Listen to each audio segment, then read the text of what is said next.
Sports Network production. Now to your host. And welcome, ladies and gentlemen, to another edition of Talkin the Gridiron Week 15. We're buckled up here, ready for the end of the season. A lot of good games to get into today. And you know I'm especially fired up. That will be one of the first things we hit on here right away. But with that said, I got Brian Johnson with me from the TMB podcast. And, of course, I got Jimmy Pilato from the Far End of the Bench podcast. Gentlemen, how we doing? Jimmy, let's start with you. How you doing today? So far, so good. 3 more days till Christmas break. The first Christmas break as a teacher, so I got to make sure my quiz is ready to go. So they'll take that to end their time with me, and then I can finally be a normal person again for a couple weeks, and then just coaching a lot of wrestling right now. So trying to fit in some bowl games in between. Very cool. And that's the thing with being a teacher. You got to take advantage of that time off. You guys get 2 weeks or 3 weeks out there in Colorado? We'll end up getting 3 with the way that it fell this year. I think normally it's only 2, but we'll get 3 this week. There you go. That's the way to do it. Brian, I know we heard you yesterday on the podcast with the Niners victory. So you had a nice relaxed weekend, didn't have much to stress about. You're looking very calm over there. So it's good to see you. I feel like I'm on a marshmallow right now. And the Patriots and the Cowboys lost. I mean, I'm feeling good right now. Already throwing shots out. I like it. That's the way we do it here at Talkin the Gridiron. Please give us your comments. We'd love to hear from you. Like I said, we're here brought to you by Variety Sports Network. Very proud to be part of that network. We got big things coming here in the new year. Be sure to check out our Christmas party show. I believe it's on Wednesday. So be sure to check that out. All the guys from the network will be going on, talking about their show, what they might be having planned for the new year. So that will be good stuff. Be sure to check out that for sure. Gentlemen, I don't really even know what to say about this week. I usually say, all right, what's our initial thoughts of week 15? Well, you know what? I'm going to go right to it. And usually I don't go right to the late games. But this is one of the craziest endings I have ever seen in a football game. And it actually happened on the benefit of the Raiders, which is just stunning. It's usually something the Raiders would do where the Patriots would benefit from. And literally one of the craziest endings I can really think of, the only one that ever came to my mind is the Miracle at the Meadowlands. It's the only one I could think of where the other team at the very end blows it for themselves more so than the other team taking it away. I don't even know what to say. The Raiders come out 30-24. The Patriots still are in the playoff hunt, believe it or not, after this. The Raiders are still in the playoff hunt, believe it or not, after this. But just that play in general. You threw the ball 40 yards backwards. My gosh, Jimmy, have you ever seen anything like this even in youth football, sir? That was something different. I mean, I get maybe – and I was just watching the NBC guys as they were going over it too. The start of the play, basically the schoolyard BS play that everybody knows where you're flipping it, lateraling it back and forth, basically tells everybody else that's on the field, oh, we do have to score. Everybody, heat of the moment, mind goes blank. No, get down. Either get as many yards as you can, keep breaking tackles, or get down. You do not need to start any stupid play, and that's what happens. That's why it's interesting, because it was a Bill Belichick team that did it, and normally they're some of the more situationally sound players, but I don't know. Maybe is that the penance for finally coming back for the tuck rule, or maybe we're coming up on the anniversary of the Immaculate Reception. There has to be something else going on here, because that's just wild that a Bill Belichick team did that. We got a little comment here by the Patriot Way is dead. We'll get into that. Hopefully Adam's watching here, one of our good friends and a good Patriots fan as we go here. Hey, I kind of like your point on that too with Bill Belichick. Or I don't know, man. It's just the way. I'm thinking about coaching youth basketball, right? And I always say on there, don't pass back towards the other hoop. If they steal it, they would go the other way. I mean, in a million years, he threw it 30 yards back to the quarterback. What the hell was he going to do with the ball? If I was a Patriots fan, I would have broken TV on that play. I mean, that is literally got to be one of the dumbest decisions I've ever seen out of a player. I'm just stunned. You're looking. I mean, yay, Raiders won, but what the hell? I mean, just unbelievable, Brian. I mean, yeah, I just don't know what their thinking process was. All you got to do is go down and you're going to overtime. Why would you try to do a reverse? I just don't get it. Just so bad. This is my friend who's just a hardcore Patriots fan. He goes, I have no idea what the beep those dumbasses were thinking. Even if Jones catches the ball, then what?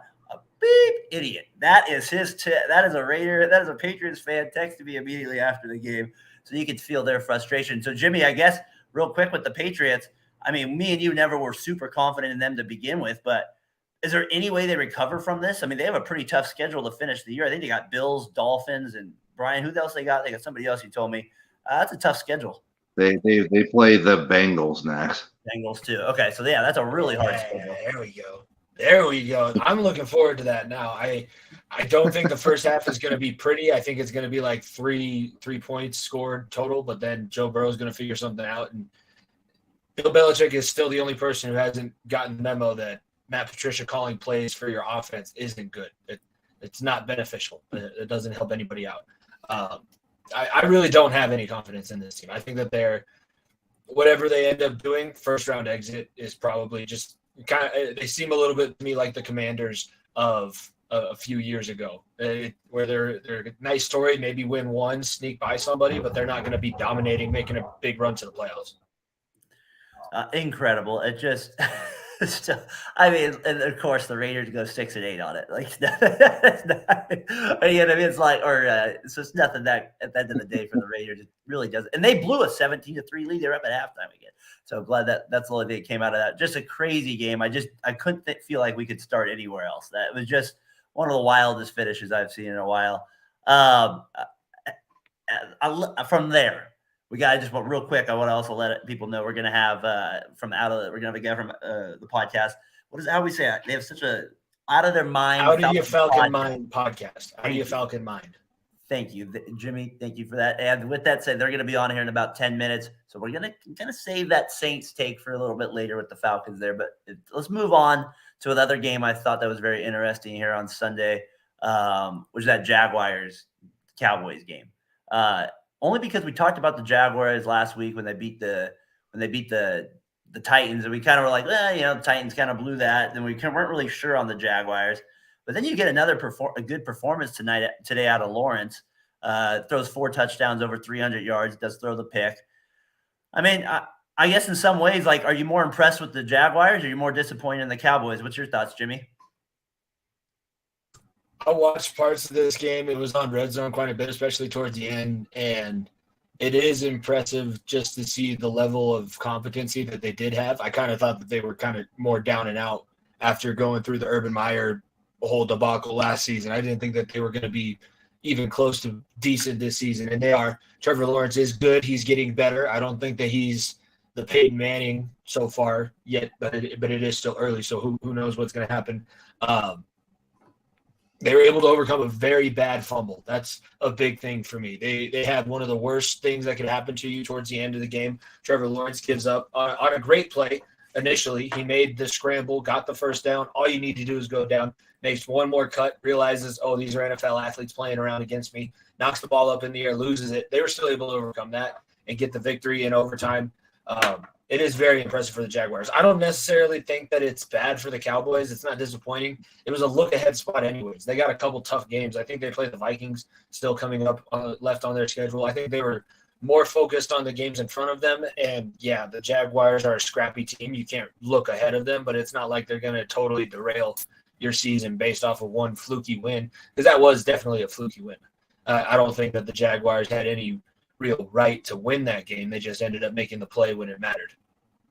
Yeah, no, I agree with you completely. We got a little Vikings here, school. Like the Vikings, they survive. They survive with their thing. Yes, we got to. We will get into that one for sure as well. Definitely have that one on the books.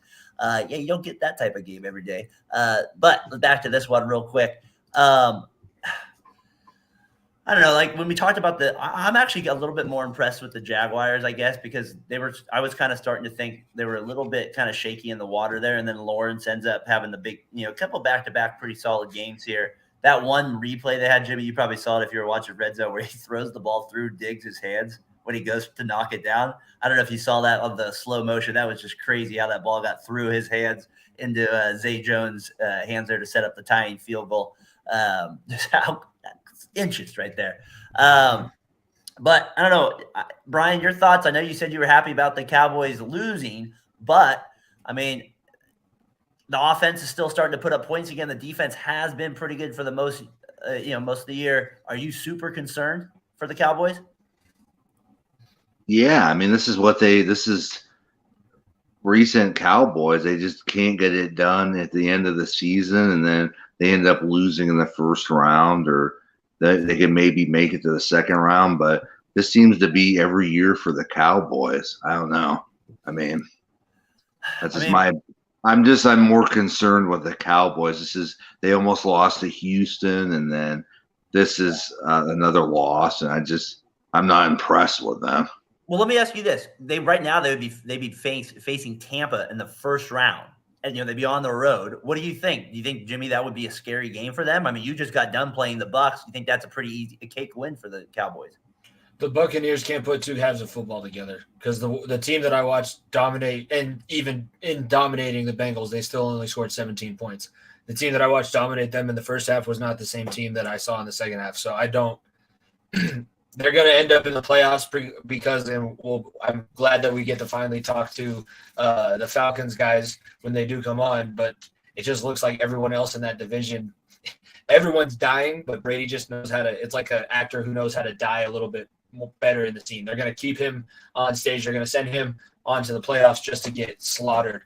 He was getting his ass kicked at the end of this game. So I really don't know. But it was the Eagles too, by the way, that the Cowboys were looking ahead, not the Vikings. They've already played the Vikings.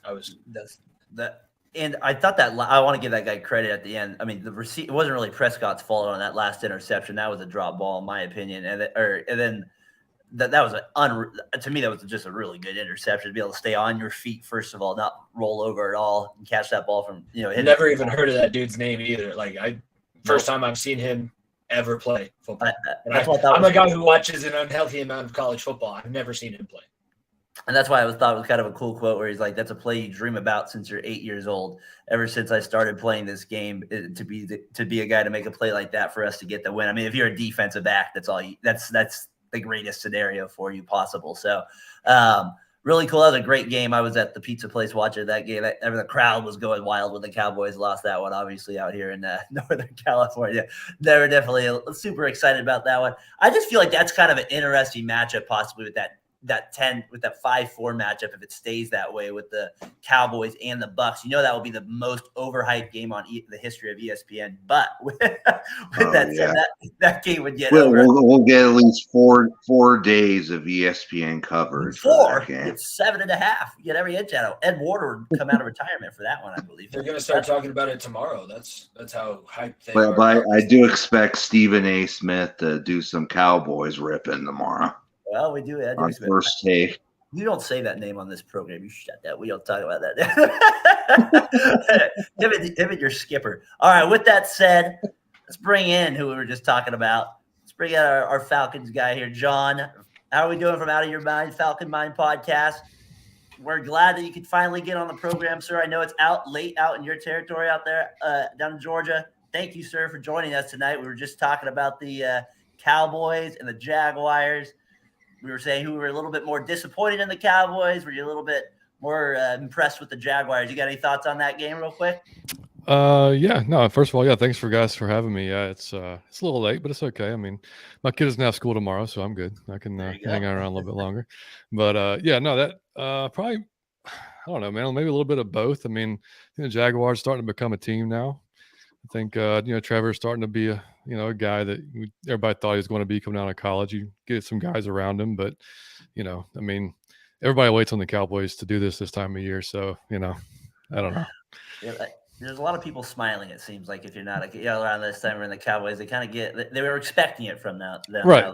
Right. Exactly. Yeah. Not taking anything away from them. I mean, they're obviously a talented squad. They just got to get over that hump this time of the year that they haven't been able to do recently. So. I mean, we'll see. Yeah, for sure. And like we said, we're glad that you could join us this week. I've listened to your podcast a few times out there. You guys do a really good job breaking down Falcons ball. It's been Appreciate it's been great following you on Twitter as well, kind of getting your guys' reactions to it. You guys still, to me, your team still has the highlight of the year. The spin throw is still to me one of the best throws I've ever seen of all time. Even for not even counting, it's still one of the best athletic feats I've ever seen on a football. Yeah, it's our most liked, shared, and retweeted tweet ever as well. It's because we did the video, and I think we just put like, yeah, fuck it. There's players from both teams down there somewhere, and like everybody just started liking it and sharing it and everything. But yeah, that was unbelievable. The fact he wasn't benched after that game was pretty amazing. But we're there now, so. That's great. Jimmy, you got anything for our guy here, John? I know you were just talking about the Falcons there before we get into the Saints-Falcons game. Anything? It's just different than what the division was expected to be. I don't know. I kind of heard your thoughts too. I like Daren. I listened to your guys' show, and it's different, the perspective that you guys have.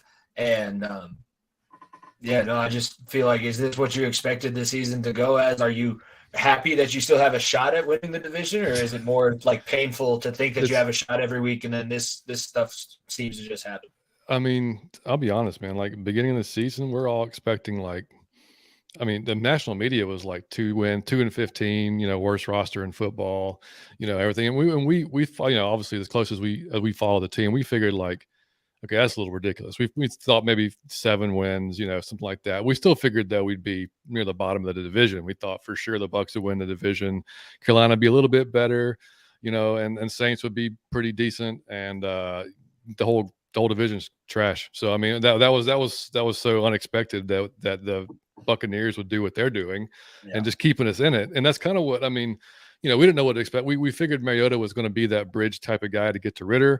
We just didn't know how long that was going to take. And, the fact that we were 4-4 at one point in the season and in first place was just kind of mind blowing for everybody around here. We were like, damn, okay, this is just kind of, I mean, it's cool. We didn't know how long it was going to last. And, I mean, Mariota is kind of just progressively got a little bit worse as the season went along. And, he wasn't winning us any games per se. I mean, he could use his legs and help us out at times, but it wasn't, it's the same Mariota we've seen for 8 years, right? I mean, he's not an accurate quarterback. He's the worst deep ball thrower in the league this year. I mean, like it was maddening to watch some of the overthrows and the underthrows.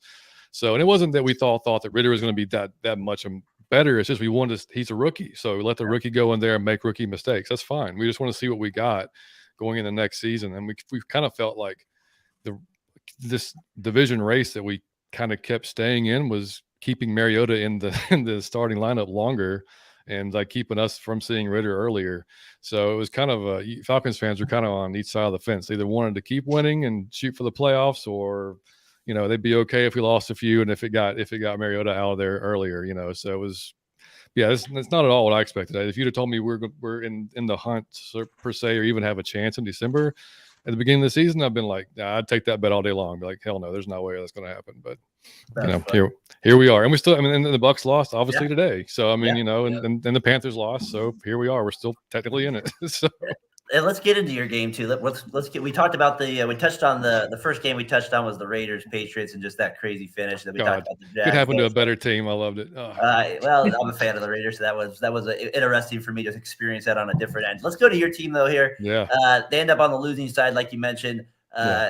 The Saints, they come out big. Hill throws that deep bomb for the touchdown. Not really expecting that. Wish I would have had him in my fantasy lineup this week instead of again. Decides to get a touchdown. Taysom Hill always beats us up, man. Oh, unbelievable.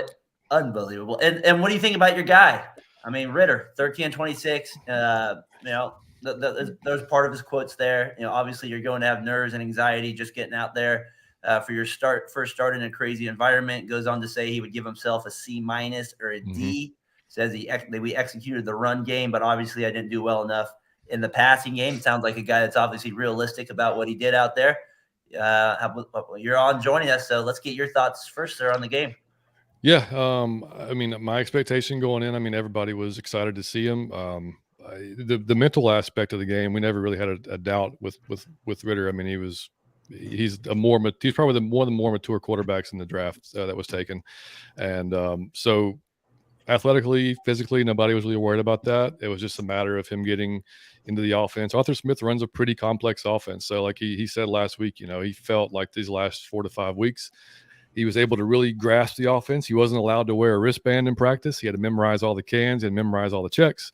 He had to memorize basically everything to get prepared and ready to go.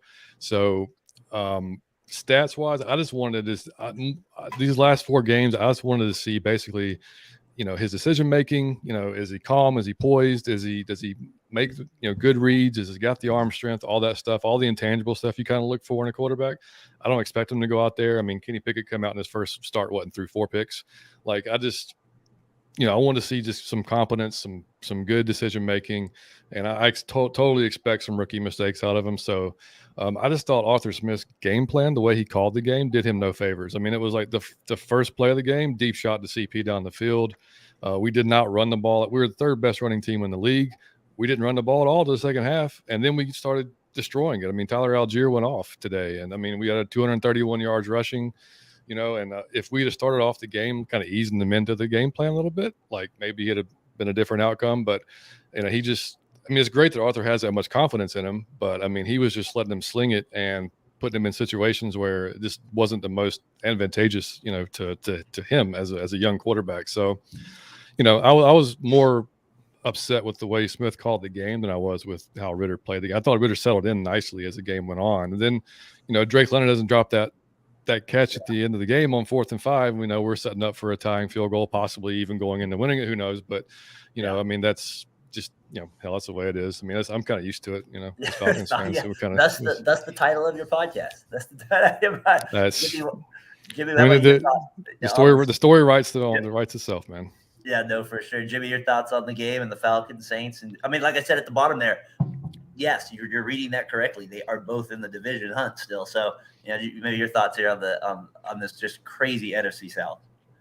I still don't think that you guys had the worst quarterback situation going on in the division. I see what you guys lost to today with Dalton, Hill, and Winston. Like, that's got to be even more frustrating. But it is. I mean, it sucks to lose.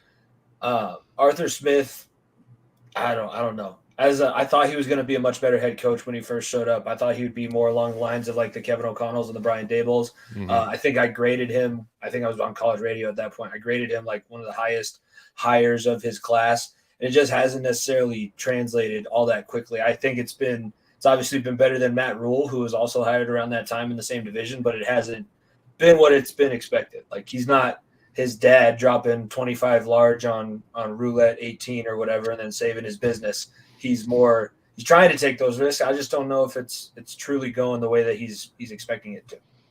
Yeah, and I mean, part of it is, he walked into a terrible cap situation with a roster that was depleted. Matt Ryan on a very, end of his contract below. I mean, this year I think we have the greatest or the largest dead cap hit in the league and history. So I mean, and my buddy Mike, my co-host, he always says, like, he's been shopping at Dollar Store the entire time he's been here. Like, he hasn't had a chance to go to like the Whole Foods or anything and get like, what he really wants for the offense and everything. So we're not, I mean, what next year for sure, he's going to be really, really, I'll be more critical of him next year, 100%, because we're going to have a lot of money to spend in free agency. It's going to be another draft. If Dean P stays on as the defensive coordinator, those guys will have the 3rd year in his system.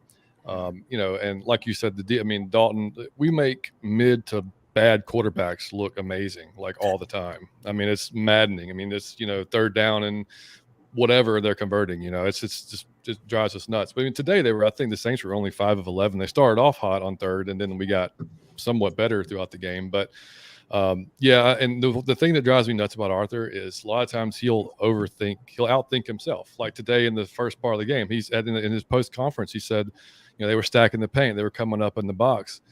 Dude, that hasn't stopped you all year long from running the ball. Like, do that. Make them prove to you that they can stop you first, and then go out and then make your adjustments. But, like, don't just assume that they can't, because later in the game when you started running the ball, they were packing the box, and Tyler Algier and Cordell Patterson was still running through those tackles. So, like, just that type of stuff. The Commanders game, the pass at the end of the game that got tipped, it was a interception that, we were going in to basically possibly win the game with that score. Again, same thing. You have all your timeouts. You're on the 3-yard line. You ran the ball great all day long, and you just had to throw it, and it ends up being a pick. Like, I just, it's just stuff like that. Like, just, dude, it's chill and like tone it down a bit. And just call the plays that have a better chance of working. You don't have to outthink the guy. Like I think that he thinks I'm going to do this, and like then you fuck up and the game's over. So it's like that's what's been driving me nuts about Arthur. I'm still I've been optimistic about Arthur, and I've defended Arthur a lot. But I'm getting it's starting to become more of a trend now that I would like to see. So like I expect this, just like the players. I want to see progression in the coaching too. I know it's only his second year as a head coach, but like I said, that this next year, that he's going to be expected to get some wins in a division that we don't know what Brady's going to do. The Saints are going to be in cap hell, and they're going to be down. Panthers don't know yet what their situation is going to be. Probably going to have a rookie quarterback, so we're going to be expected, or I think as fans, Falcons fans, we're going to expect to come win the division next year, and if anything less than that, it's going to be a disappointment. So I mean. Yeah, that's understoandable. When you say Arthur, I get confused. The owner Tuesday of Arthur, right? Yeah. So like at the first, I always caught me off guard. I was like, "How many damn Arthurs do they have?" That's like, how many damn? Brian, what do you think, real quick? You think that there's any way the Saints can pull out a miracle of the Falcons and beat the Bucs in the division? I do have to disagree with you. You made Jimmy Garoppolo look worse in that game early. Dude, Jimmy played terrible in that game, and Mariota played the game of the century. I mean, man, that game still hurts to this day. That still blows my mind. Yeah, Mariota was 13 for 14, and we were all like, "Wow, man, he this might be the dude, man. He's hitting now. He's on a roll." And then next week it was terrible. But yeah, you know what though? In that game, I think you guys had 3 huge drops that could have turned that game. Ayuk, I think, had one. I think Kittle had one, and I mean it was like that was, if they make those catches, that might have been a different story too. That's funny. Yeah, exactly. Hey, you mind sticking on with us and talking some other football games with us here too? Yeah, I'm good till about 11. Yeah. All right, sounds good. Hey, let's go, Jimmy. I don't have NFL Network, so I have Brian, who's one of my best friends here. I got Adam. They were texting me the updates all day because I was at my son's basketball games here while I was doing it, and they're like, "Yeah, it's 33-14, 33." Cook just tied it up. I'm like, what is going on here? And I somehow had the Colts in -4. And they survive. And I got them. That's all that matters at the end of the day is you got the -4. They stress you out.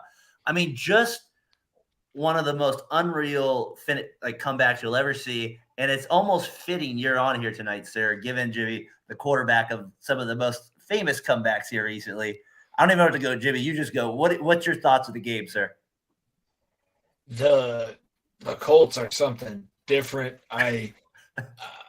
The rumor that I'm trying to buy into now is that Irsay knew Jeff Saturday wasn't going to be a good coach, but he needed a mole to try and figure out whether the GM was the issue or whether it was something else that needed to be taken care of. Like he's just a guy that he trusts to be in the locker room. I don't know how you blow a lead like that. I really don't. But also I don't know much about how the Colts are this season. I put all my faith into Jonathan Taylor as my number one. I was the first overall pick in my league. I picked Jonathan Taylor. Has been biting me in the ass all season, and it just continues to do so. Like their offensive line doesn't have the attitude I expected them to have. Their defense isn't as good or flying around to the football like they normally do. Darius Leonard hasn't been the same player. Quentin Nelson hasn't been able to affect any change. And Jeff Saturday, after that first win, where I guess Josh McDaniels just has to go and have the worst loss of the season on his record, but I really don't see any positives out of this season in Indianapolis. This is about as bad as it has been. And I would say that I feel bad, except for they had a team stolen away from a city for them. So I don't really care too much how they feel. This is just bad. That's awful. I like how you're like, I feel bad, but I don't. I like it. Brian, what's your thoughts on the you were there. You were giving me the updates all day long with it. What was going I mean, is this Matt Ryan-ish or what? I mean, this is 3 different times that he's had these collapses, like 2012 against the Niners with Kaepernick, and then the Super Bowl against the Patriots, and now against the Vikings. That's like 3 times for Matt Ryan.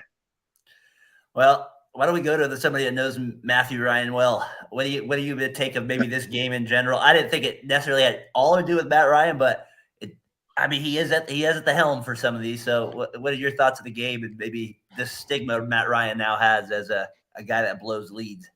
Yeah, man, it hurt my soul to be honest with you because Matt's such a good dude. Like he's just literally like one of the best dudes in the world. Like he does so much good work here still in Atlanta, like for kids and I mean like the Children's Hospital, all this stuff. Great dude.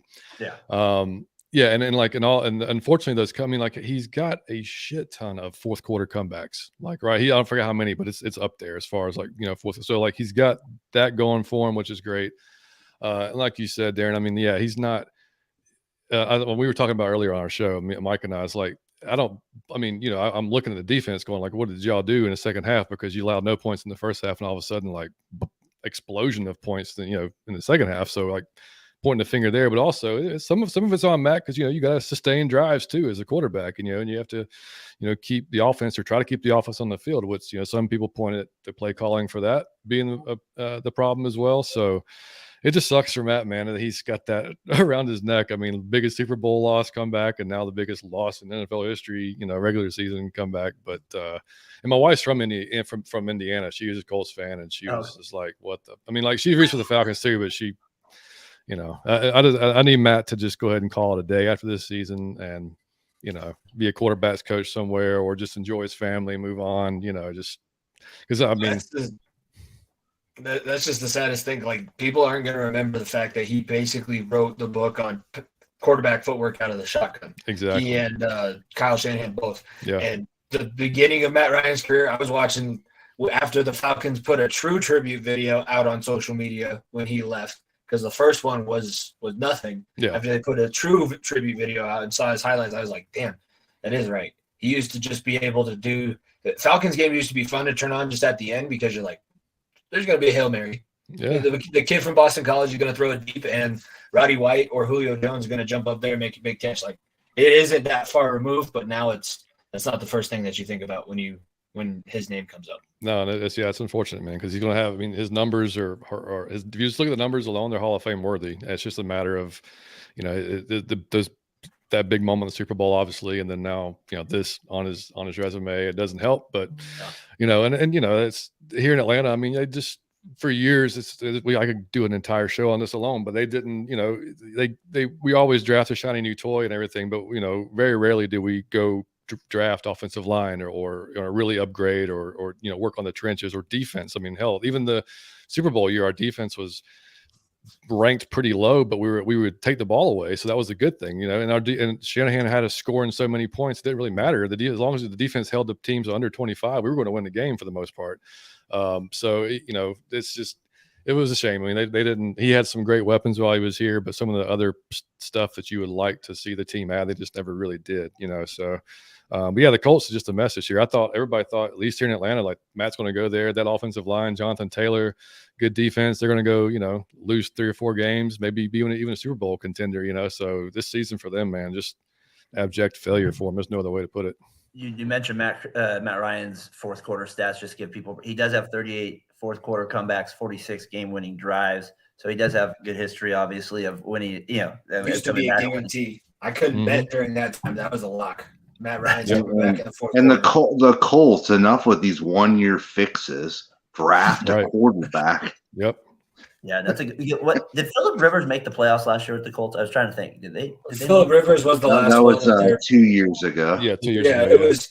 But he was the last of their replacement quarterbacks to get them. Yeah, the sit last year. Okay, that's right. Yeah. That's right. Okay, I was trying to. You're right. They have been kind of going, just trying to ever since that Manning deal, just trying to find their Andrew Luck. Andrew Luck broke the franchise. Luck, sorry, I don't know why I thought Manning. And then they picked up Wentz last year. Yep, Wentz. That obviously has been a disaster. We'll see if he gets another shot there again. Yeah. So the Colts, they find themselves just again in a bad spot. The Vikings, on the other hand. I don't even have to. I mean, it's like one of those weird wins, right? If you're the coaching staff, you're like, you just burn that first half, I guess. You burn that first half tape. You just look at the second. But man, there's so many flaws. And the Colts, the only way they were going to win that game was with mistakes, and that's what the Vikings basically did that first half, giving the Vikings, the interception, the punt or the fumble return. I don't know. The Vikings are a weird one to me. I think they're the team that everybody says they're fraud, and they just kind of keep proving they're fraud. So it's a weird deal, even in a win, Jimmy. I just don't get this team at all. I have to be nice. I can't say anything disparaging currently. I I find it odd as well. But yeah, they're winning games. This is a team that wouldn't be winning these games in a couple years ago, and Kirk Cousins wouldn't be throwing for 460 yards. There you go. Yeah. Go Vikings! Go Vikings! Purple and gold has always been in my blood. No, the fact that Cousins was able to come back and the explosion of points in the second half. Not that you want to start every game off in a playoff run being down by 33 points, knowing that you've had that in your back pocket kind of gives you the confidence to be in these down situations in the playoffs. I honestly, when they had that upset in the wild card weekend a few years ago and then went on, I feel like if they would have had a little bit more adversity in their regular season, they probably would have been able to make it past and contend for that NFC Championship spot that year. Do I think that they're 100% a Super Bowl contender right now? Probably not. But it is, I mean, they're on some sort of trajectory, and I think that it's going to be more successful than it has been in the past. That move Jefferson put on that cornerback was nasty, man. That second best receiver in the game. That one, you talk about nimble feet, people. That was as good as it gets. That was unreal. We got to get our Vikings fan tweet or one in here, so we got to get that air for it. That when I saw that replay of that, I was like, "Woo! You don't want to be that D-back watching that one tape next week." That is goodbye. At least it's Jefferson that did it to you. That's the one thing you can be take some pride in that. All right, let's keep it moving here. To me, the weirdest game of the day, like just matchup wise, record wise, just everything was Lions Jets. Like just the odd, just kind of like they're still hanging in there. Both teams are going kind of in different directions a little bit. The way the Jets are kind of the record's still there, but the morale kind of seems to be dropping a little bit with Mike White getting absolutely massacred last week, and there's no way he was going to play. When they said he was probable on Thursday, I said that's the biggest BS I've ever heard in my life. The man literally got ran over by a truck. You can't play this guy on Sunday. And out here, Steve Young does a radio show on Mondays, and he's just absolutely fantastic on this radio show for a half an hour. And they asked him about this hit, and they're like, "No, he's actually trending towards play." And he's like, "Yeah, sure, we'll see about that." It was just funny how he got bent in half. Like, yeah, exactly. It's the most violent collision I've ever seen on a football field. That was what do you think, John, of that Lions win? Do you think they, I guess I wrote there, are you buying stock in this team, or you kind of still treat them as a fluke? What do you think? 6 in a row now. Yeah, I don't know if you can say 6 in a row is flukish. I mean, at this point, it's I don't know, did y'all watch the HBO, the Hard Knocks? Yeah. Did y'all watch that? Yeah. So I mean, I like Dan Campbell, man. He seems like he's a likable dude, man, as a coach. I mean, but yeah, I didn't see this coming. I thought it was looking so bad at the early part of the season. I'm like, well, Dan Campbell's a good guy, but this is going to be one. He's going to be done after this season. But now, I mean, who knew? Jared Goff, and Jamal Williams has been a surprise at running back, and got the young guys on defense playing well. So I mean, they're projecting up. I mean, What do you think, Brian? What do you think of the Lions there? Yeah, I would think the Vikings do not want any part of the Lions, because I could see the Lions taking out the Vikings in the wild card round, just because they would come in hot, and you just never know, dude. Yeah, and they're hot right now.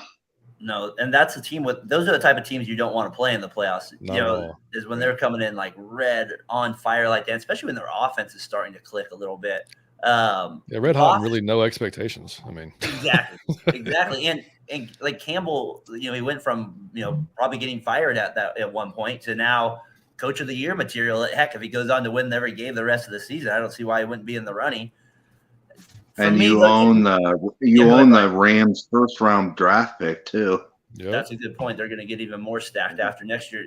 Jimmy, we've talked about the Lions before, and we've the main thing's been Jared Goff the whole season from us. Is like we've just been hesitant on him the whole year. I mean, he's playing like a number one pick at this rate kind of right now, but I still just don't feel that confident in him. Can you talk me up to where I'm starting to feel better about him, or are you on more on my side of the fence here? Yeah, no, you want to know why you feel that way about him? Because he was the number one overall pick, and he shouldn't have been. His draft class was elevated. Look at the guy who was picked after him. He went to North Dakota State, Carson Wentz. That's true. Great one great season, but nothing else has been great. And who knew? Quarterbacks might take a little bit of time to mature and be able to figure out how to play at this level, especially when you're playing at California for 4 years. and not seeing the level of competition. He didn't even play 4 years, but not seeing the level of competition that you're going to be seeing at the NFL level. And when you have good coaching, when you have a guy that you buy into and can show that he has trust in you, things are different. I think that Goff needed the time to mature, but I do think that he and Dan Campbell have some sort of bond together now, to where like they're the guys that have to work the hardest to be able to make it to where they had to get to where they are today. So I actually think that they're on a good track. I believe in the Lions, because when you're playing hard for your quarterback is playing well, and you're playing hard for your coach, those are three things that are normally a good recipe for success. And I think those are the same three things why the Jets are in the situation that they are. Because remember, the Jets were 7-2 just a few weeks ago. And I watched that game. They should have won that game. Zach Wilson, of all people, did everything that they needed to win that game today. Mm-hmm. But it wasn't enough. Yeah. Yeah, and that's sentence we didn't think we would hear very much this season. That Zach Wilson did everything he could to win a game. The Jets, to me, they're still right there in the hunt. The Patriots, obviously, they lose their game, so it'll be interesting if they get in. I feel like they're just losing too much momentum, Ryan, to get into to sneak into the playoffs. Yeah, I agree. I mean, I love the khakis guy before the Sunday night game. He always gives you the percentages, and it's not looking good for the Jets right now. An easy breakdown over there with it for sure. All right, well, I know we got a few more minutes here with John, but maybe you'd like to do this little segment with us here. You do, maybe if you do fantasy football here. Yep. We'll do our fantasy player of the week here, presented by Row One Brand. You'll use the code VSN15. You'll get 15% off anything in their art gallery. Maybe, Brian, you can go buy that Kaepernick comeback against the Falcons there in 2012 picture over there if you want to do that for John. Put that up in your wall behind you there. What do you guys got? This is playoff time for most of us right now in fantasy football. If you did make it this far, Brian, I know in our league it was our last week before the playoffs. John, let's start with you. You got a player that either maybe helped your team or just in general in the NFL as a fantasy player of the week here, presented by Row One Brand? For me, it's Josh Allen, man. He went off for me a little bit. Yeah. So he got, I think, 4 touchdowns. And so that helped me. Yeah. I was actually playing my son this week in our league. So I was able to, it looks like I'm going to beat him, but our division, it sucks, man. Like our division, like me and I think Mike, and then like our entire division, there's one guy that's, I think 8-6. Then there's like 3 guys at 7-7, and then the last guy's at 6-8. It's like we're the NFC South of our fantasy league. Like we're shit. We're terrible. And it's like, and the other division is like 10-2 guy and 9-3. So it's been a pretty bad year for me. I like you guys. I took Jonathan Taylor. I had the first pick. Took Jonathan Taylor. Yeah, not doing that again ever. Yeah, but yeah, here we are. But yeah, Josh Allen for me definitely this week. Yeah. Brian, you got fantasy player of the week this week? I would definitely say Justin Jefferson, because he tore it up there in the second half. That's a good call. Always a safe bet for fantasy player of the week. Jimmy, you have one here. Yeah, it sucks that we got the bye in our King of the Bench league, so just Jalen Hurts didn't help me at all today in that league. But in my teacher league at school, he wiped out. I had Purdy. I was sitting up 16-0 after Thursday night. Sweet! I picked him up off of waivers this week. It's going to be awesome because I had Mariota, who wasn't going to be the starter anymore, and Jalen Hurts dropped 34 over the top of me, basically dunked in Brock Purdy's face. So as much love as everyone's given him, he has Jalen Hurts, sweat all up and down his face for me right now because I'm losing currently by over 40, and it's week 1 of the playoffs. Oh, damn. I always like this moment where you're like, I only need 78 points from this guy on Monday night to win. That's all I need. Yeah. Well, at least it's a 2-week playoff, but I mean, really, is Jalen Hurts going to have a bad week next week? Probably. Yeah, well, that's a good call there. That might be a little bit of a comeback there. What do we got here? We got a little response here from Logan. Calm down, buddy. We'll get into the. We already got the Cowboys. You and Jerry Jones both are like suicidal based on the Cowboys, man. Relax, buddy. It's all right. You'll be all right. Well, this comment I agree with. I agree with this. Yes, I second that emotion on that one, Logan. Now, thanks for checking in, Logan. We appreciate you following along here. John, maybe you can stick with us just for this final game here that we're going to discuss, and then we'll let you go here. I know it's late, like we said out there. You mentioned it, Jimmy. Hurts, let's get into it. They beat the Bears 25-20. I said earlier in the week, I thought when I was on with this guy earlier in a podcast, I thought the Bears would give them a little game. You know, I didn't think they would get blown out by any means. And it kind of was kind of in that area. The Falcons, the Eagles, I think, never felt completely threatened, but the Bears did hang in there. I kind of want to focus more on Fields. Like when I see Justin Fields out there today, I'm like, why can't – if they get more talent around him, why can't he be what Hurts is doing right now? I don't know. You got any thoughts on that, John? Yeah, and it's ironically, I mean, I watched Fields. He went to high school about 15 minutes from me, and yeah, I mean, he was a huge name around here. Obviously, when he went to Georgia, and then that didn't work out. Went to Ohio State. Obviously, had a great season there. Yeah, when we played the Bears a few weeks ago, I thought they were going to get him killed. He ran the ball so much, man, and was taking so many hits.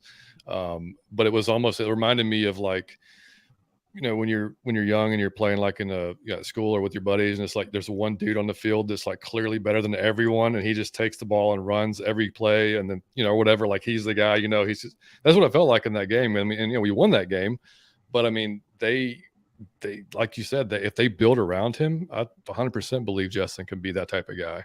But he just right now is like he's a one-man band up there. I mean, like he's just doing it all himself, or trying to.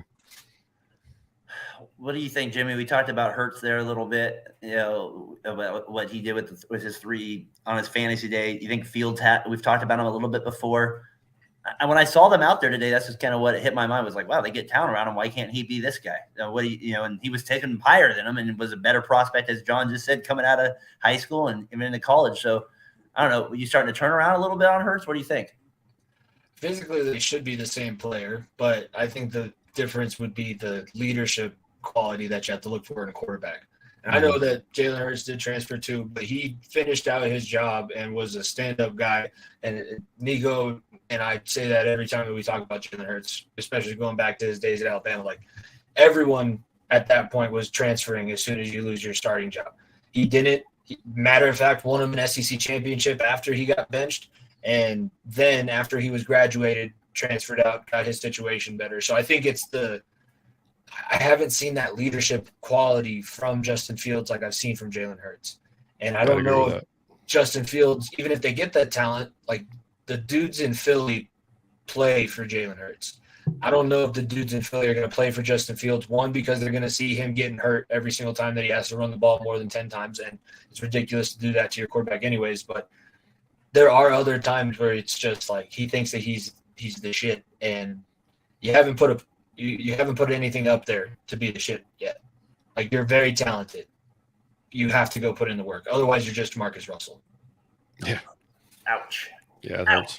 That is a big one, Brian. That's a big ouch to live it out here, draft. Being a Raiders fan, going to season tickets for 20 years. That's like watching paint dry there, people. What do you got there? What do you think, Brian, of Hurts? Maybe even if you got a comment on the Eagles too. They moved to 13-1.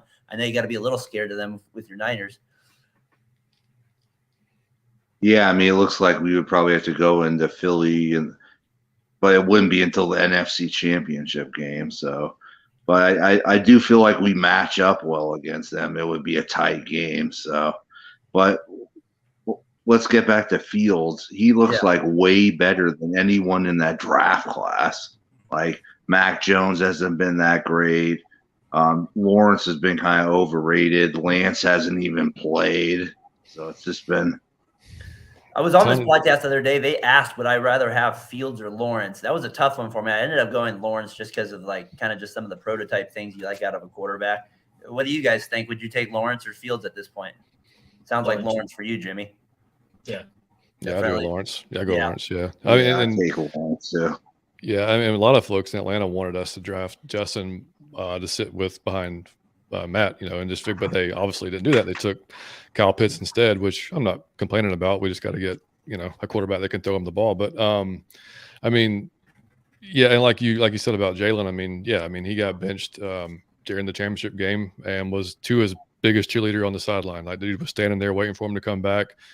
Helping him out, you know, didn't waver. And like you said, I mean, like that's just who he is. He's been that guy since Alabama. I'm actually an Alabama fan, so like I watched him very closely throughout his whole career. So I'm not a Philly fan at all, so it sucks to have to watch him go there and succeed. But I still root for the guy to do well because, like I say, he's such a good guy. But yeah, I mean, he's like you said, he's got that leadership. Those guys and Sirianno, man, like there's no like that dude is Philadelphia. Like if there's ever a coach that's been like, you can just look at him like, yeah, that guy's Philly. Like so that's like a perfect match. Jimmy, I gotta say that's one of the most enlightening things I think I've heard you say in this podcast about Hurts and being the backup there and how that you opened my mind on that one. That is I never even thought about that, and I've coached for a long time, but that would matter a little bit, I think, as a player and seeing that. And you're right, I never even thought about that. That's a great point there, John. Well, before we let you go here, sir, like we said, we've been trying to get you on the podcast here for a while, and we've been following you, and so we're really grateful that you could join us here tonight to talk just a little NFL and touch on your Falcons. And I always and I'll give you here a chance to shout out your podcast here. I just want to say that is one of the dopest lights I've ever seen behind your head there. I love that little Falcon light there. Yeah, there. I definitely want to get something else Raiders just for that. So that to me, that's a sick piece of memorabilia. So you guys do a really good job here on the Variety Sports Network. And I enjoy your guys' guests that you have, and you guys just really know your football. So where can people find you at, and what days are you guys usually recording? And first of all, you can get that at hexheadart.com. And we're not sponsored by them, but hey, if they want to, hey, come on. Variety Sports, out of your Falcon mind, whatever. Come on, we got it. Because people they ask about it all the time. But yeah, they have some great pieces, man. They have some really good stuff. But yeah, so out of your Falcon mind, we're normally we do 2 shows a week, typically a preview show on Thursdays around 7 or 8. We'll normally put it on our socials and put it out there. And then we'll do a recap show depending on our mood, either Sunday after the game or Monday, depending on our schedules. But yeah, that's typically what we'll do. And of course, we're here on the Variety Sports Network, and we put it out on iTunes, Spotify, all that stuff. So you can go subscribe, drop us a 5-star review, like the videos, all that good stuff. All just helps us, just like the network, helps us get more people to the channel and more viewers. And we started it just over a year ago, so we're still kind of the new guys in like the Falcons community. So that's why we've been trying to like reach out to other guys who've been doing it, get them on the show, and keep growing that way. And it's been awesome, man. Everybody's been super cool, and we've had a good time doing it. So it works out. But it seems like you guys got a really good fan base down there in Atlanta, like a really passionate Nick fan base. So I can see that your pod really taking off with that type of stuff. So so far so good, man. Yeah. And your guy, your co-host there, Mike, he always brings some entertainment. I like his takes. Oh God, yeah. It's everybody asks us like, man, how did y'all meet? Like, because we're so different. I'm like, I mean, it's a long story, but I mean, yeah, he brings like this whole different energy and just like the stuff he comes off his brain, I couldn't even think of. There's no way I could think of it. I mean, some of the shit he comes up with is hilarious. So I mean, he keeps it definitely, because we cover the Falcons obviously, but we throw in, like, we have this like little game we play called In or Out. Basically it can be anything. It can be football related or just have nothing to do with football. And we're either in or out on it. And then we have an underrated, overrated segment that we do. So we just try to get a little bit more like, we watch different podcasts and listen to different podcasts as before we started doing our own, and we kind of wanted to piece together kind of what we like from different shows to try to make it, because there's a lot of podcasts that just do like straight Falcons for 35 minutes and that's it, and they're done, so we kind of wanted to just make it a little more, interactive type of deal. So, yeah. So that's cool. Well, my favorite one was the Rice Krispies one, if you know what I'm talking about. You had me absolutely crying on that one. So. I think we clipped that one and put it on Twitter, man. That one was. I was crying on that one. Yeah, y'all need to go see that. I'll try to find it and put it back out there. That's hysterical. But I think I'll be on with you guys on 7th inning this week. So. Oh, cool. All right, nice. We get talking about the Braves a little bit. Awesome. Jimmy, any final thoughts here before we say bye to John here? No, I mean, I appreciate having you on, and it's good to get more of the Variety Sports Network guys on. Nico and I have very similar feelings about it. Like, the more people we can get to our shows and the more people we can interact with, the better. So it's awesome being able to talk football with you guys. And there is a lot on this network. There's just a ton of knowledge that people wouldn't expect. So check out Variety Sports. Check out John and Mike at Out of Your Falcon Mind. If you want to, follow at FEOTV Pod for myself. Shameless plug. We'll have our new episodes drop on Thursdays. We did just have our first live show last week. That it was our 3rd annual Bull Pick'em. So a lot of great stuff coming, and I can't wait for the end of the year thing for VSN. That's going to be a lot of fun. Yeah, man. Yeah, definitely. I'll try to get on. Like I said, I'll try to get on more. It just depends. It all depends on how my Monday looks. If my Monday looks terrible, then I normally kind of get to bed early. So there you go. For sure. But yeah, this week and next week, I think I'm all right. So we should be good. Sounds good. Doors always open, as you know, John. Thanks again for joining us tonight. And until next time, sir, we'll see you then. Yeah, man. Appreciate you guys. Yeah. All right. Later. Well, that was fun, guys, having him on the podcast here. Hey, let's take a quick, just 30-second break, and then let's be back. I want to talk about your guys' two teams. That's the two teams I want to focus on next, both on 6-game winning streaks. If you don't know what I'm talking about, go look it up, people. We'll be back here in 30 seconds.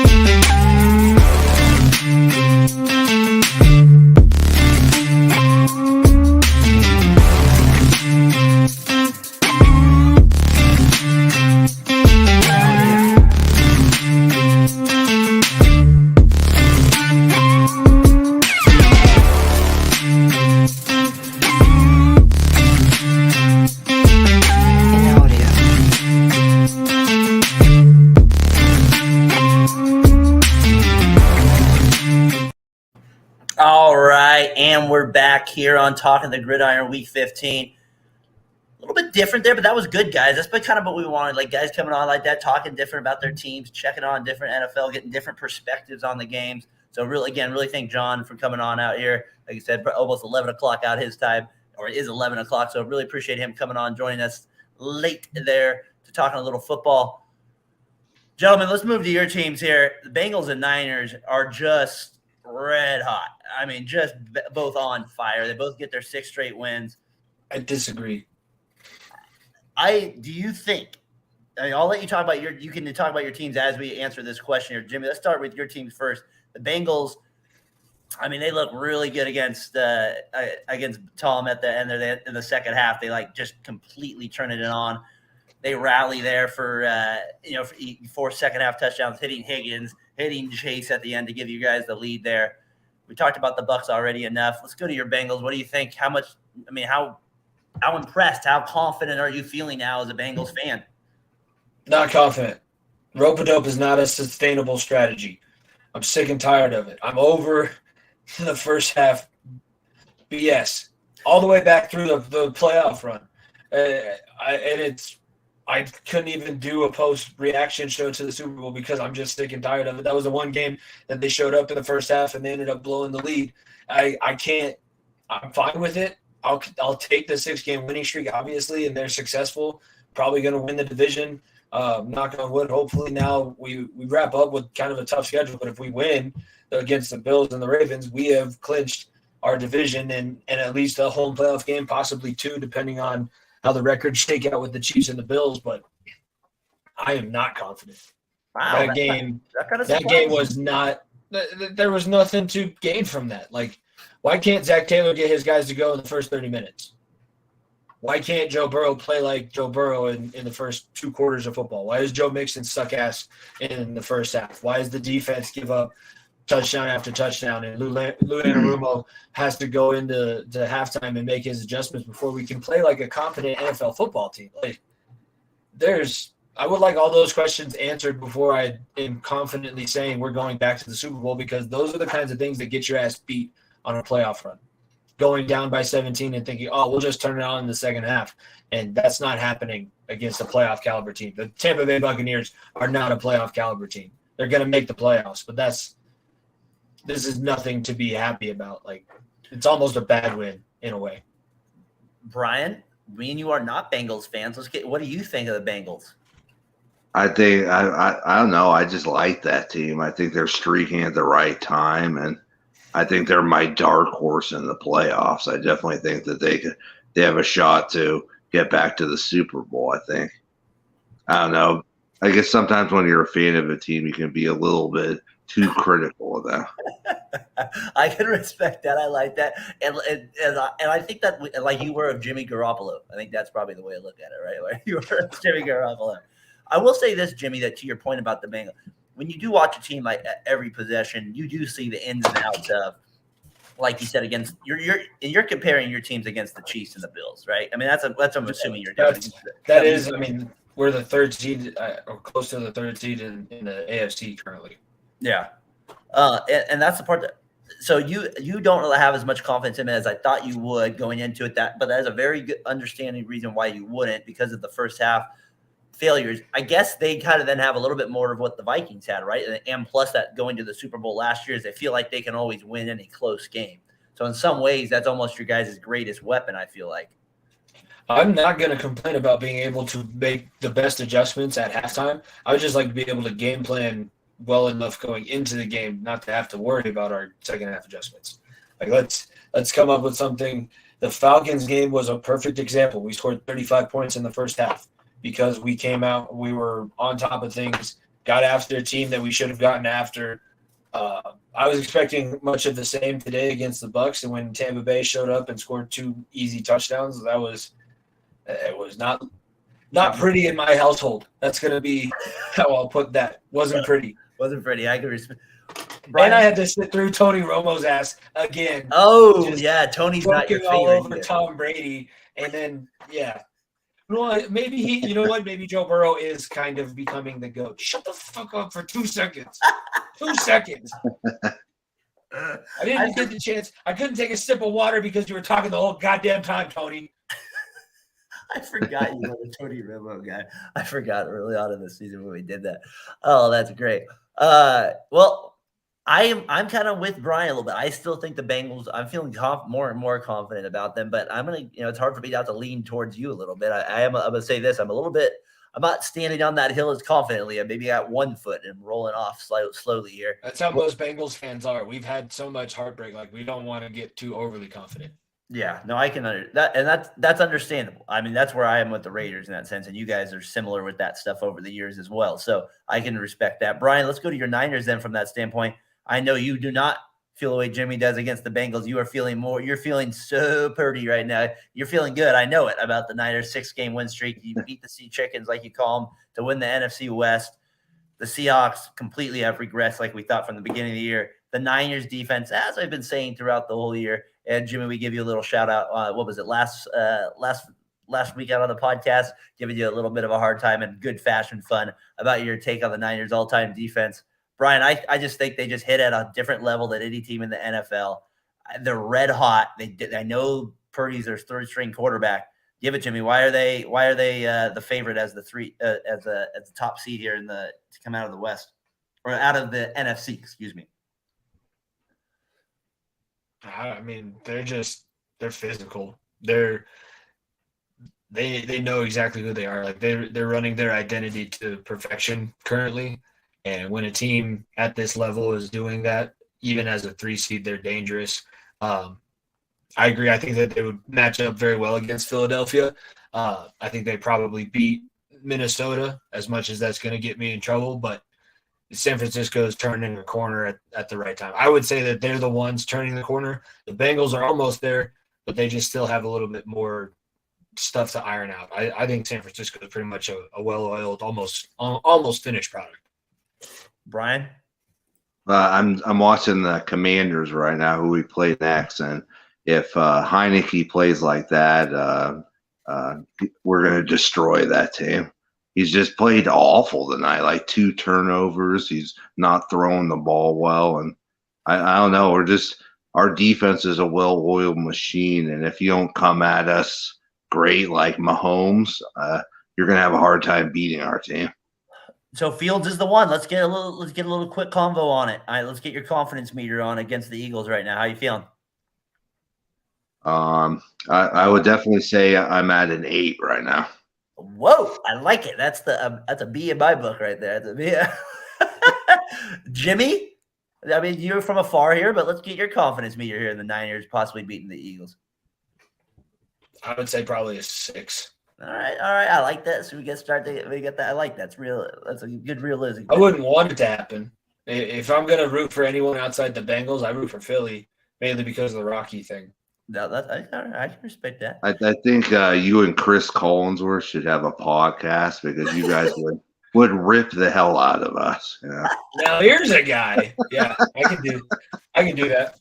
Now this guy I can't stand. Like, yeah, no, we should have hired Bill Walsh. Yep. Paul Brown was an idiot towards the end of his life. His son is continuing to be an idiot, but here we are. That's funny. I think I wonder what Adam's confidence in Purdy is right now, because 3 weeks ago he was at a 1. Brian, let's go back to that. We did that when Jimmy wasn't here that week. The Purdiometer. We had him at 2 to start, and then you had him at like 9. The Purdiometer. I think I'm up to like I'm 8 now on the Purdiometer. I think I'm way up there now. I've always been about a 7 on Purdy. Even going back to college, I remember the Alamo Bowl where I don't think he completed the comeback, but he almost completed the comeback against Washington State. Yep. And the way that Matt Campbell looks at that, like that's all I ever wanted was for a coach to look at me like that. I don't know if you guys saw the clip going around from his senior day, but like that's pretty cool. That guy has had such an impact on that program, and that program had been nothing. It is still kind of is nothing, but they're relevant because of him and Matt Campbell and what they're able to accomplish. So I've always been kind of good on Purdy. Yeah, that's cool. That's kind of been our funny little thing there to start with. Our Patriots guy called them Zappity Doo at the beginning. So it was our funny little joke there for if you've been following along here on Talking the Gridiron. All right, we've been going a little bit longer here, but that's all right. We're keeping it going here. Still got a few more games to get into, and then we'll call it a show here. Gentlemen, I'm going to combine a couple games in here so we can keep it moving. I got the quick hits. Chiefs and Chargers both win late and ugly. The Titans and the Texans. The Texans especially, they're going to Texan at the end, just like when it looks like they're not going, they're going to pull it out. I don't know what win means more to you, Jimmy. The Chiefs kind of sustaining that number 1, or right there with the Bills for the number 1 seed. The Chargers, obviously maybe it's a bigger because they get into the playoffs, but again, not a sexy win. I got to say, your boy from Western Colorado, though, I mean, he's a beast, a strong dude, man. That run by the goal line, what a beast, dude. The strongest, yeah. No, those one-arm pull-ups were very, very impressive to see in person. I can just tell you that. He used to read a book while doing one-arm pull-ups too. Yeah, you're right. I should misspeak. The strongest dude in the league. Strongest, yeah. He's the strongest pound for pound by far. I mean, that was one hell of a goal line run. If you like goal line, if you like that type of football in your face, that is what it was right there. What do you think, though? Think about the fact that he played against Division II athletes. He played at the Division II level. Yeah, it was awesome watching him play. You probably saw him over like many guys, huh? Yeah, there was one play where this D tackle came around the backside of him and did like one of those swinging tackles, lifted him up off the ground because Eckler's not that big of a guy anyways. Does a full 360, uses his shoulder, bounces off another defender that was on the ground, lands on his feet, and is 45 yards down the field in the end zone before anybody from Colorado Mines could be like, what the just, oh my God. So, yeah, there's some pretty wild stuff that I saw. I think that is worse for the Chiefs, not being able to put away a team like the Texans have the worst record in football. They are the worst team, and that shouldn't have been a game. So. Yeah. The Chargers is a good win, but the Chiefs almost losing, having to go into overtime to beat Houston sucks. Brian, if you didn't know, Jimmy here, he played football with Austin Eckler at Western Colorado for a little bit, so he does a little bit there.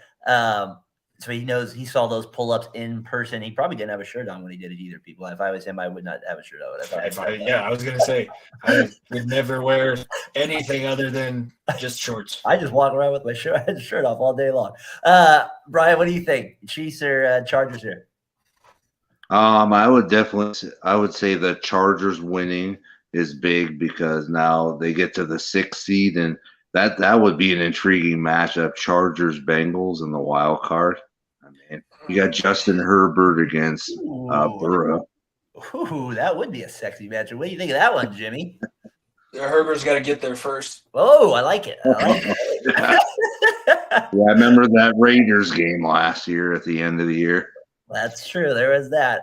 Man, this would be pretty sad. I think for the Chargers standpoint, it'd be pretty pathetic if they lost out when honestly at the beginning they were looking at their talent. You have the Patriots and the Jets push you out of the playoffs. I mean, or the Jaguars. To me, that'd be that's a fireball, almost offense right there if they lose now, being 8-6. The Chiefs, that would be a little concerning to me, but it's always weird when you play a team that's so bad. Like, I don't know. Sometimes I just kind of throw those games out. To me, the next week will be a lot more interesting for me on them. So I'm going to go with Chiefs on that one. That win it just wasn't that impressive at all, but I'm not too concerned yet with the Titans on the other end. I just want to take a quick thought with them.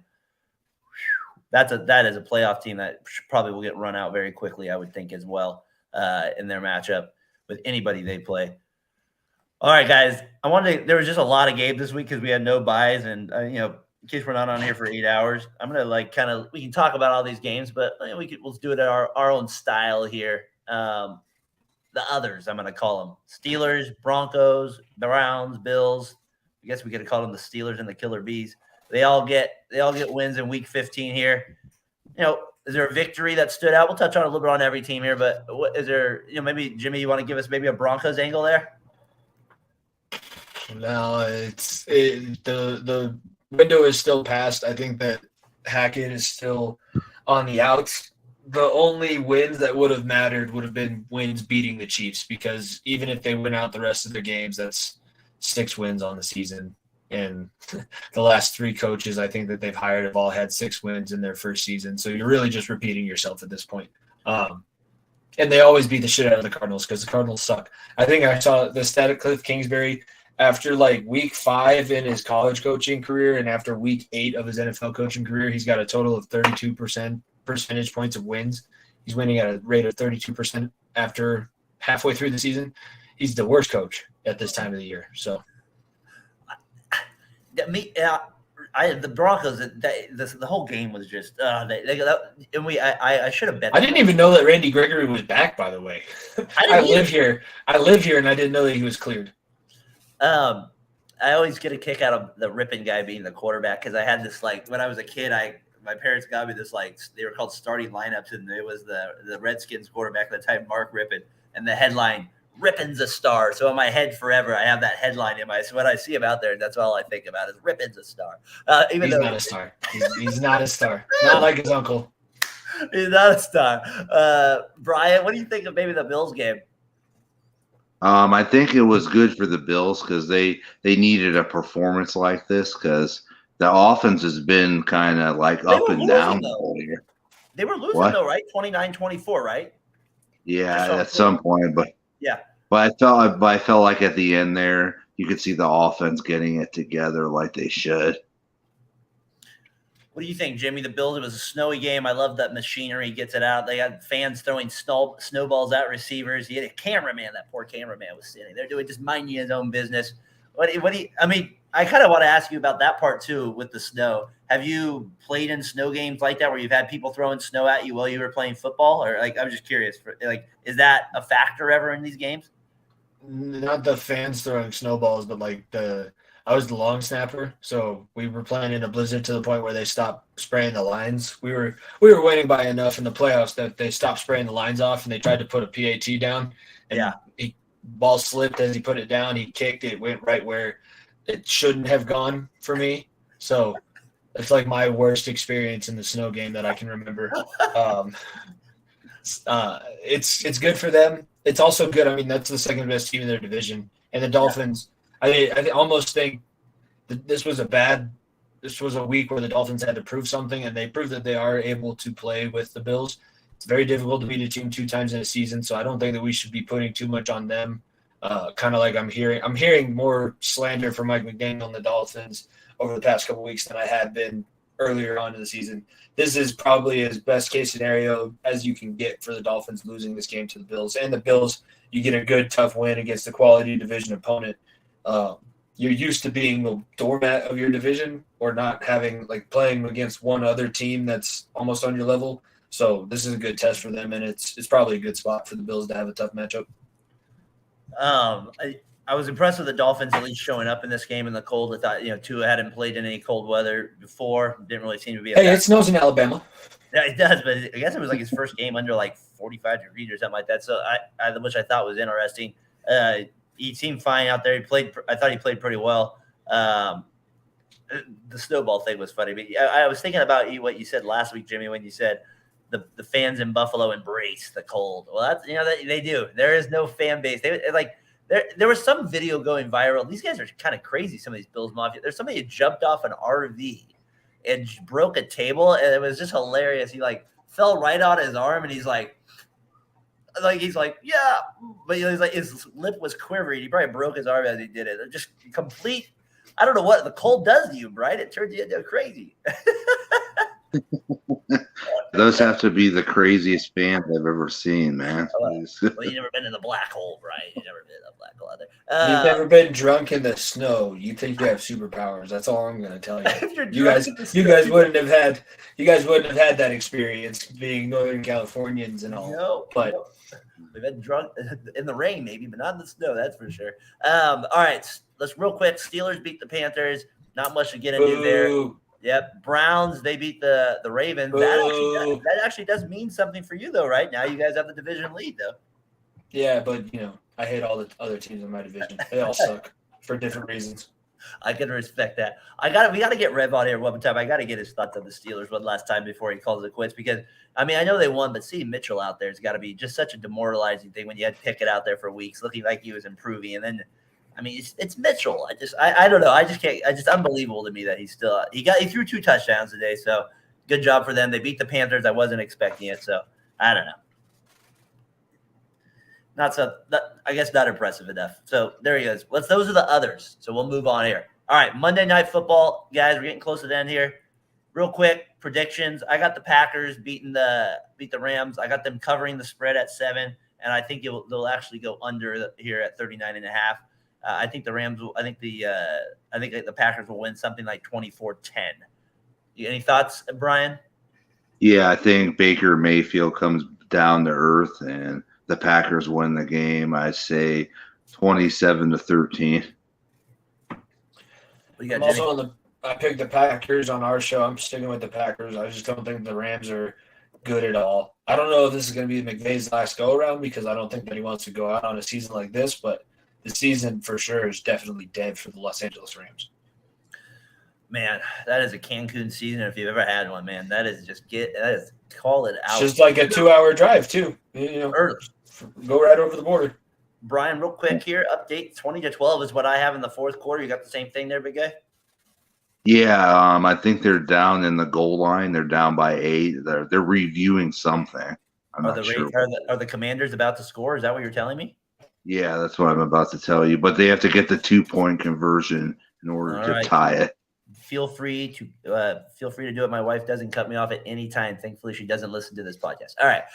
With that said, here, like we said, we always try to keep it ladies first here. All right. With that said, let's go to the NFL. Let's go to what I wanted to kind of talk to you guys about here, real quick. Top 5. If you can think of it on the fly, hopefully you maybe thought about top 5 teams in the NFL right now. I'll give you mine so you guys think. I got Eagles 1. I got Niners 2. I got Bills 3, Chiefs 4, Bengals 5. Those are my top 5 teams. Jimmy, what do you got?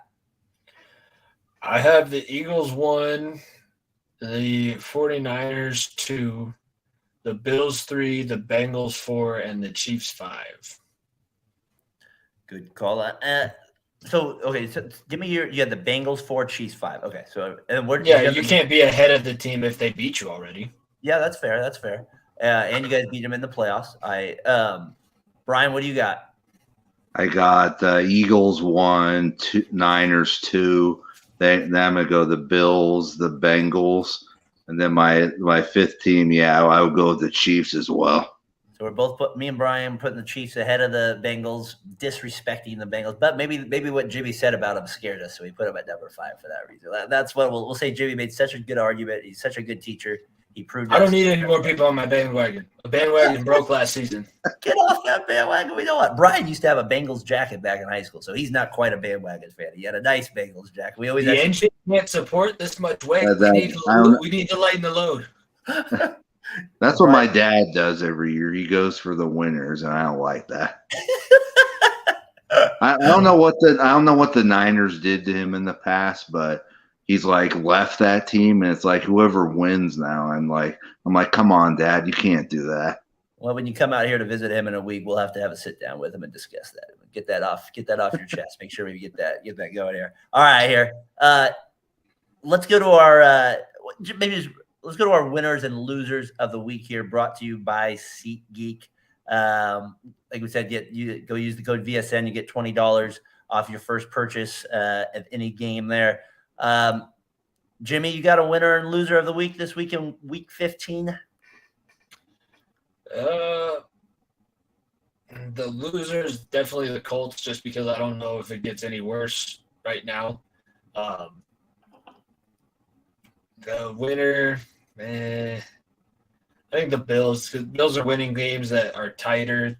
I think that they're gonna, once they get a little bit more healthy and back on track, they're gonna be dominating again. But people are starting to doubt them, and I think they're gonna use that doubt as fuel. So I'm gonna say that they're coming out as a winner on this end.